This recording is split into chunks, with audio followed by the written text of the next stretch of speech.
6 बजे 16 ब्रेकिंग में आज की पहली ब्रेकिंग न्यूज। शाहीन बाग से लौटा बुलडोजर, भारी हंगामे के बाद नहीं हो पाई कार्रवाई। हाई वोल्टेज ड्रामे के बाद शाहीन बाग से लौटा बुलडोजर ने कोई कार्रवाई नहीं की। एमसीडी ने सिर्फ एक बिल्डिंग के आगे खड़ी लोहे की रॉड को हटवाया।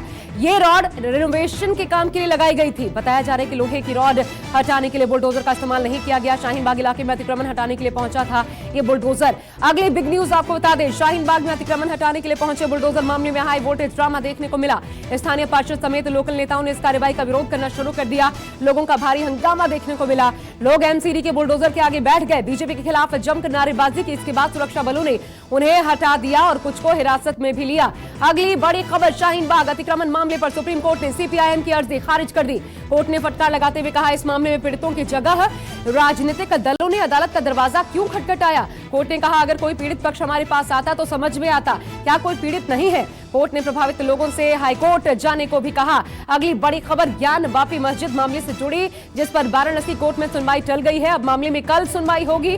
अदालत कल तय करेगा सर्वे की नई तारीख। कल दोपहर 2 बजे इस मामले की सुनवाई होगी। कोर्ट कमिश्नर बदलने की याचिका के साथ सर्वे टीम को परिसर में सर्वे करने से रोकने के मामले में कल सुनवाई होगी। अभी तक सिर्फ एक ही दिन सर्वे हो पाया था, अगले दिन वो प्रक्रिया नहीं हो पाई थी। अगली बड़ी खबर दिल्ली से, जहां पर कांग्रेस कार्य समिति की अहम बैठक, सोनिया गांधी समेत सभी बड़े नेता रहे मौजूद। बैठक में राजस्थान में होने वाले चिंतन शिविर की रणनीति पर चर्चा हुई।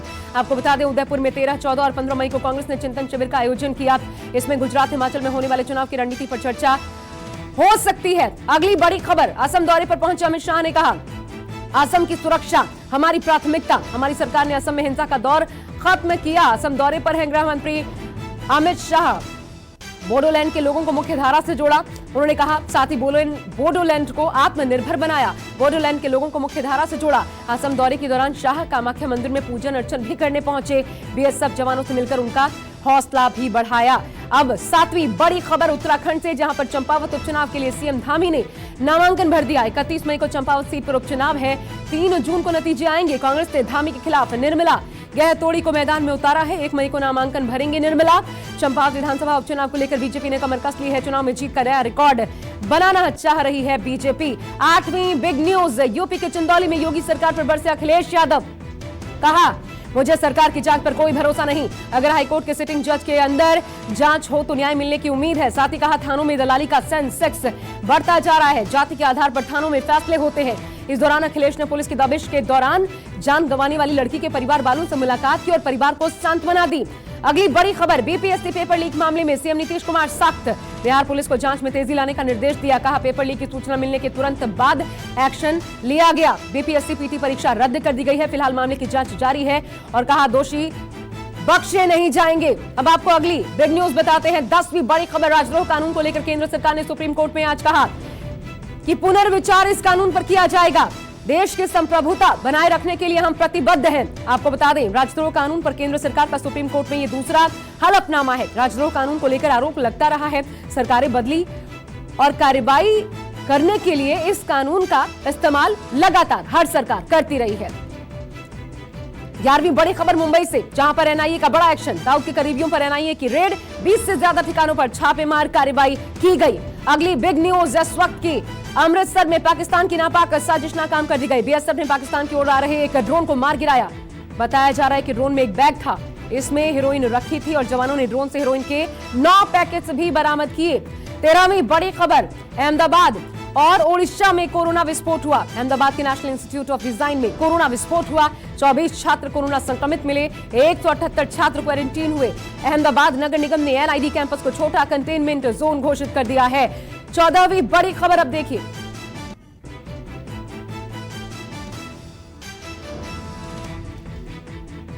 आसानी पर बंगाल, आंध्रा और ओडिशा में अलर्ट है। यह अगली बड़ी खबर आपको बता दें, ओडिशा सरकार ने तूफान से निपटने की तैयारी पूरी कर ली है। एनडीआरएफ, इसके अलावा ओडीआरएफ दमकल कर्मी हालात से निपटने के लिए तैयार है। मौसम विभाग ने ओडिशा के कई जिलों में भारी बारिश की संभावना भी जताई है। मछुआरों को तटों पर न जाने की हिदायत भी जारी की गई है। 15वीं बड़ी खबर, जंग के मैदान से, यूक्रेन से जंग के बीच रशिया आज 77वां विजय दिवस मना रहा है। विजय परेड में राष्ट्रपति व्लादिमीर पुतिन ने अपना भाषण यूक्रेन के इलाकों के नाम लेकर शुरू किया।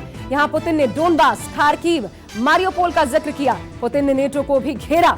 पुतिन बोले नेटो रूस की सीमाओं के जरिए उसके लिए खतरा पैदा करने की कोशिश कर रहा था। वो आगे बोले यूक्रेनी लोगों ने भी परमाणु हथियारों की धमकी दी थी। 16वीं बड़ी खबर अब देखिए, गहरे आर्थिक संकट के बीच श्रीलंका से बड़ी खबर है। श्रीलंका के प्रधानमंत्री महिंदा राजपक्षे का इस्तीफा सामने आ गया। भारी विरोध के बाद महिंदा ने अपना इस्तीफा दे दिया। इस्तीफे से पहले राजपक्षे ने कहा जनता के लिए कोई भी बलिदान देने को तैयार। आपको बता दें पीएम के इस्तीफे की मांग को लेकर श्रीलंका में लंबे समय से विरोध प्रदर्शन लगातार चल रहा था।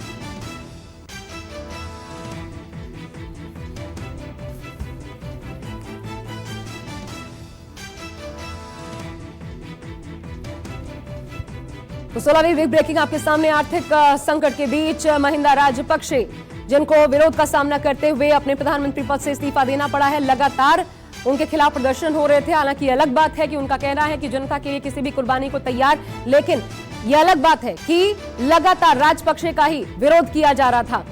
राजपक्षे परिवार का दरअसल विरोध हो रहा था कि गहरे आर्थिक संकट में झोंकने के लिए पूरा का पूरा परिवार जिम्मेदार है और ऐसे में पद पर रहने का कोई हक नहीं बनता, इस्तीफा दे दिया जाना चाहिए। जिसका असर हुआ इन भारी विरोध प्रदर्शनों के आगे महिंदा राजपक्षे ने आखिरकार अपना इस्तीफा दे दिया। लेकिन सबसे बड़ी समस्या अभी भी भारत की तरफ से लगातार मदद दी भी जा रही है। $3 अरब तक की मदद अब तक भारत की तरफ से की जा चुकी है। इसके बावजूद अब तक श्रीलंका के सामने इस बड़े सवाल का जवाब नहीं मिल पाया है कि आखिर इस पूरी चुनौती का सामना श्रीलंका कैसे करेगा। आर्थिक अपने इतिहास के इस सबसे बड़े संकट से श्रीलंका कैसे निपटेगा।